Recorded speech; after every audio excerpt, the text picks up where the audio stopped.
Senator Waugh? Thank you, sir. And I don't want to derail. It's just I am struggling to understand where we're ending up with on this thing. Because I mean, most of the work that I do and the stuff that I'm working on, we all got to focus on having a 30-second elevator speech, and more than a few billion-dollar programs have gotten sold in 30 seconds in an elevator. So I know that what the report proposes is $2.9 billion in additional spending from state and locals. What I can't find anywhere is what we get for it. So I'm looking for the question of adequacy, and I think this is, I'm hoping this is somewhere we're going to end up. But all I saw in here is that we want to be adequate, and our schools, I think, are already very highly ranked, and they do a really good job. They certainly could be better.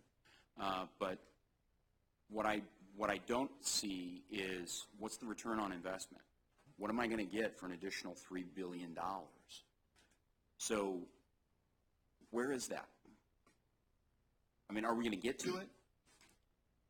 Because if we are, I'll be quiet, and then we can go on.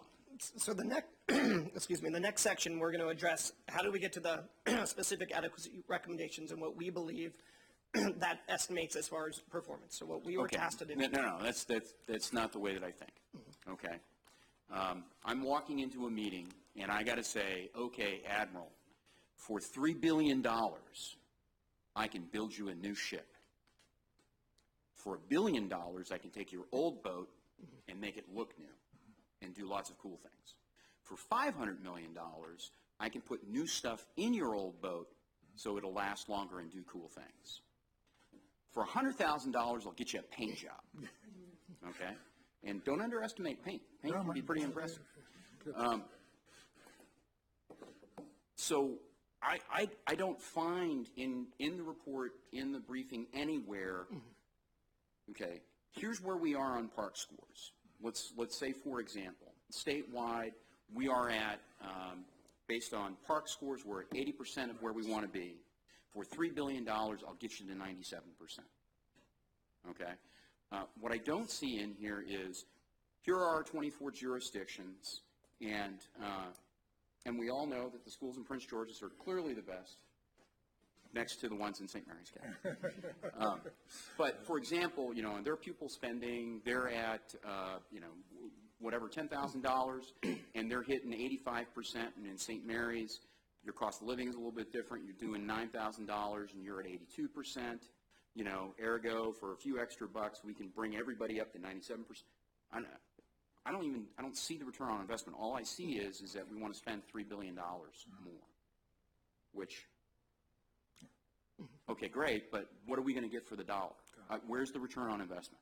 Is that in here somewhere? I'm just not seeing it. I think at the level of specificity you're talking about, no. So can we, or do I think any other consultant in this area, say you're currently at, you know, around 60% in your park scores, and to get to 82.5% it costs this much?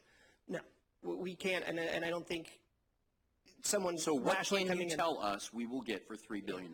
So what we were asked to do and what we're laying out is we are asked to provide an estimate on what it would take for students across the state, in all the counties, in all the jurisdictions with all demographic needs, what it takes to get students up to for them to have the opportunity to meet the current college and career readiness standards for Maryland. So that was the ask. There are a number of approaches that are accepted. Okay, so you're trying to bring us up to 100% of a standard. Where are we today on that standard? And then the delta is you're going to take me from 87 to 100 for $3 billion statewide, right? And we haven't laid it out the way you are asking, and we would. It would help a lot of us if you could lay it out that way. And yeah, it sounds like a good memo. That would be a thoughtful way to get there. Thank you.